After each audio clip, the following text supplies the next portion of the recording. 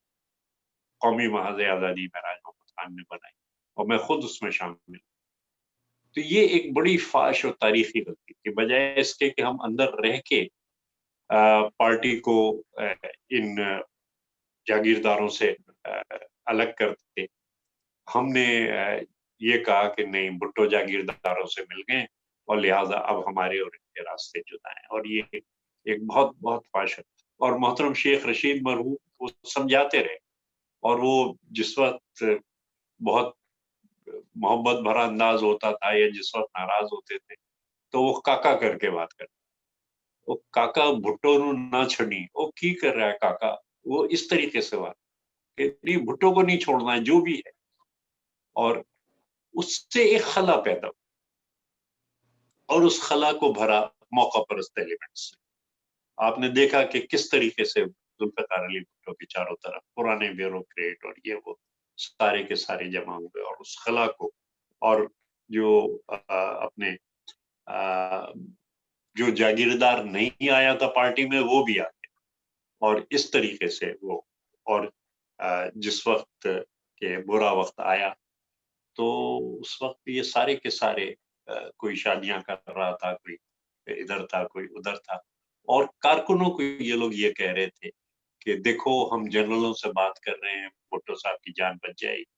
تم لوگ اگر جلسے جلوس کرو گے، گرفتاریاں کرو گے، جیلوں کرو گے تو وہ بھٹو صاحب کو پھانسی دے دیں گے اور پھر تم ذمہ دار. اس طریقے سے روکا گیا پاکستان میں شہید ذوالفقار علی بھٹو کے کارکنوں کو. وہ جو فرسٹریشن میں آگے لگا رہے تھے، وہ جو کوڑے کھا رہے تھے، وہ اگر مل جل کے 4 یا 5 بڑے بڑے جلسے ہم کرتے تو پھر ان ضیاء الحق مردود کی یہ ہمت نہیں ہوتی کہ شہید ذوالفقار علی بھٹو کو وہ پھانسی دے سکے. لیکن یہ ہوا اور اس کا ذمہ دار میں خود کہتا ہوں، جیسا کہ میں نے ذکر کیا کہ جو نظریاتی کارکن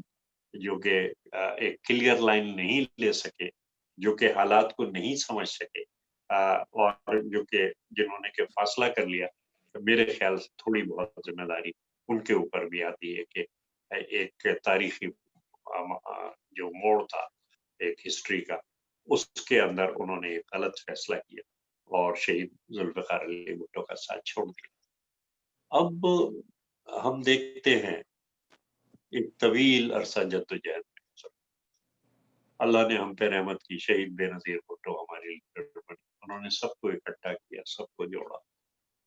آمریتوں کو چیلنج کیا، لیکن وقت گزر رہا ہے اور میں سمجھتا ہوں کہ اس دور میں جو سیاسی جدوجہد ہمارے نظریاتی لوگوں نے کی ضیاء کے دور میں خاص طور سے، اور وہ دور آپ حضرات کے سامنے ہیں،